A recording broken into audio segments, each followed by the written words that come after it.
Yeah, let's head.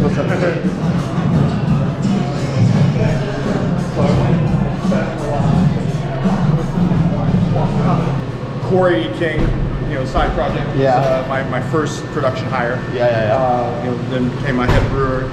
We were making everything, both side projects. He was making, Here? Yeah. We were making about 3,000 barrels on an 8.5 hectoliter brew house, which is still upstairs, which we really don't brew on anymore. Probably going to sell it. Yeah. Now, since we expanded our space, this is just the sour side. Oh. So we've segregated everything. So here it's like fooders, package conditioning, and wine barrels and that sort of thing. All the clean production happens on the other side of the brewery now, which we'll walk over there in a minute. We just put in like this stainless pipe here, runs about 100 feet that way to the new brew house. Yeah. Oh, really? So we pump things over here. We still ferment over here, all the way back to the other side to our bright tanks and canned clean beer over there. So this is our original brew house. Oh, yeah, it is. It's 10 hectoliter, 8.5 barrel, direct fire.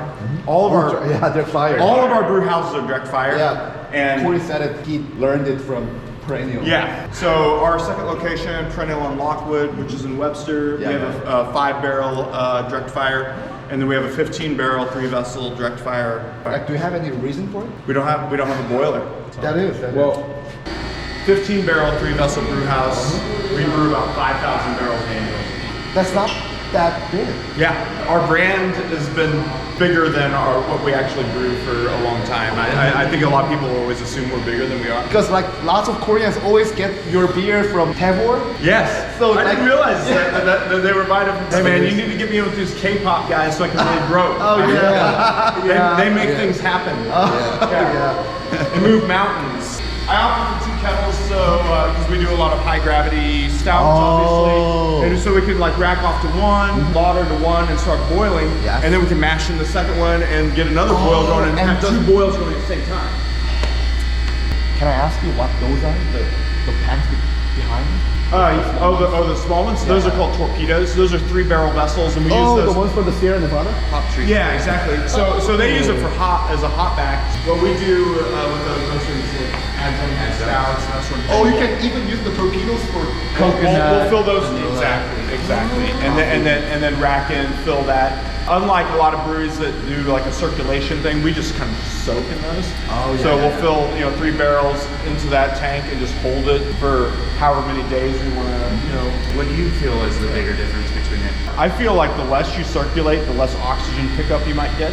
So we just kind of do like pressurized fill, hold it for 1 day if it's like coffee or something like that, maybe like 5 days if it's coconuts or something like that, and then just push it right back into the batch and then circulate. What is this? We have like 4 forklifts. You can like brew and bench press at the same thing. Yeah, exactly. That's cool. 25-pound bar. Somebody spot this guy. These are all stouts? Yeah. Stouts and barley wines. Those are stout. I can smell the vanilla coke. Yeah. Part of what you're smelling is coffee. 그러니까 커피 냄새 엄청 나. Our big coffee stout is Sump. This is for barrel aged Sump. This is smell this. Or hold on, let me open this one. This one's full. Okay. 커피 냄새 Here we 엄청 go. Whoa. Oh yeah. They're about the same. But this is a Peruvian coffee. Yeah, freshly roasted. We just Wow. picked this up on Friday. 오 냄새. Yeah, the aroma is insane. How do you use it? Like, do you dry hop it? Or do you like cold? We use a torpedo. Whole bean steep. Whole bean, you don't. Yeah, we don't grind it. We don't make a toddy. We used to do that, but we were getting too much bell pepper. Yeah, Dude, Man, I can smell the coffee from here. Let me ask you a little bit about Abraxas, man. Yeah. Before Maman, Abraxas was the hit. Yeah, we put Abraxas out in our first year of operation. And so, I mean, it wasn't the first Mexican chocolate style beer. There's, Cigar City obviously had one, and a few of them out there. But basically, back then we were blogging a little bit too, and we sort of put out the requests to our customers. This is back in late 2011, early 2012. That was the request, and so Corey and I kind of put our heads together and formulated the first Abraxas. What is Abraxas? Why the name Abraxas? Yeah. So we formulated the stout. It was really nice. It was hitting all the notes that we wanted, you know. We didn't have a name for it, and I was like, a beer like this has to have a strong name. Brewers, most of us know, like naming beers is like the hardest part. Making the beer is, you know, you have an idea, you formulate a recipe, you make it the way you're gonna make it. But what the hell do you call it? And so like we knew we needed a strong name for it. I'm not even kidding, it came to me in a dream.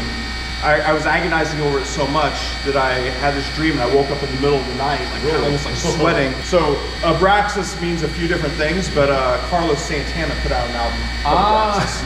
That's the one that has Black Magic Woman and all that. Black Magic Woman, yeah. Oh yeah, Como Va, all that stuff. The album cover is really crazy. It's like it's really artistic and it looks like demons like wrestling with like good and bad and all this stuff, which is kind of a concept of that. I was having a vision of that happening, and then I just kind of woke up and I was like, I think we have to call beer Abraxas. Oh, really? And then I went to the group, you know. Abraxas? How you started brewing all that stuff? Because, you know, we want to know. Back 2005, I used to be a sushi chef, and I was a line cook in various restaurants while I was in college. Really, I wasn't a home brewer like a lot of people are when they get into the industry. Drank a little bit of craft beer, but I didn't really, I always kind of thought of like beer as being made in the factory. And Brew Pub opened up. In Columbia, Missouri. You know, this guy used to sit at my sushi bar, was hired on to be the head chef of a brew pub that was about to open, and he wanted me to come work for him. He introduced me to the brewer, and I was really sort of like enamored of meeting a brewer. I'd never met a brewer before. Trying his beers, and I asked this guy so many questions about making beer. Oh, really? And you know, it'd be so much easier to show you than to answer all these damn questions. Oh, yeah. And so I became his assistant. Then I started becoming a very avid home brewer because it was all about formulation. I was always just trying to tweak, and trying to make, you know, the best beers that I possibly could at a small scale, and then take those back to the brew pub and say, hey, can we try this? Hey, I made this. Do you want to try this? Oh, really? Yeah. And after that, did you just open Perennial or did you work in other? No. So because as I know, you worked at Busan. Exactly. Yeah. So I worked at this brew pub for 6 months, and then I moved to Chicago, and then I got a job immediately with Goose Island. I worked for them for 3 years. Wow. And then this was in 2006. Like all the Bourbon County rare barrels from the That was first like time. the first time. I filled all those barrels myself. Yeah. So I was a cellar manager there after about a year of working there. Bourbon County Rare. I formulated Madame Rose. A couple of my friends came up with some of those early beers, like Sophie. Yeah, that was kind of a heady time. That was the first wine barrel aged stuff that we were doing as well. Did that for 3 years. I was working on my business plan for Perennial. Then Half Acre, they opened up their Chicago brewery. They needed a head brewer. I kind of threw my hat in the ring because, you know, working for a brewery that makes over 100,000 barrels when I'm trying to start a brewery doesn't make a lot of sense. And so, and they needed somebody. I needed the institutional knowledge of starting small and growing, and so it really worked out. So I worked for them for 1 year. 1 year. And then I moved to St. Louis in 2010. It took me 1 year to open up Perennial. Oh. Okay, can I ask you one thing? Yes. What's the name, Maman? It means mother in French. Oh. And so it is the base, the mother stout for us that, you know, we end up adjuncting it and it becomes other things, but yeah. That's why. Yeah. Can you tell a story behind Maman? We always did adjuncted stuff, and then we said, hey, we've never made one that was non-adjuncted, and if we're going to do that, it has to have a strong name too. You know, and so there was a lot of debate about what we would call that. So my partner in the business, Emily, she came up with that, and so Emily has a lot of background in French, and and she said, why don't we call it Maman? We're like, that sounds like a great name. Wow. Once again, we know what we want to do, but it needs a name, and needs a strong name, and that was Strong in name. 나이를 공개해야지. This is Wine and Cheese Place Maman. I'm saying that low because I don't want everyone else to hear this. We have not released it yet. There's no label on this bottle yet. So this is early preview, okay? So the Wine and Cheese Place is one of our best retailers, and we make this special small version of Maman for them. They take store-picked barrels of single barrel projects that they do. They give us those barrels. We fill them with Maman. This one aged for over 2 years, and then we just bottled this. Thank you very much. Yeah, Cheers. Cheers. 그거 해야지. But what I get out of this a lot is marshmallow Yeah, it is. and maple syrup. A lot of like. Finishes with a lot of maple. Oh my God. come up with a logo for the brewery. I was walking to work to go to Half Acre one day, and I saw a ginkgo leaf on the sidewalk.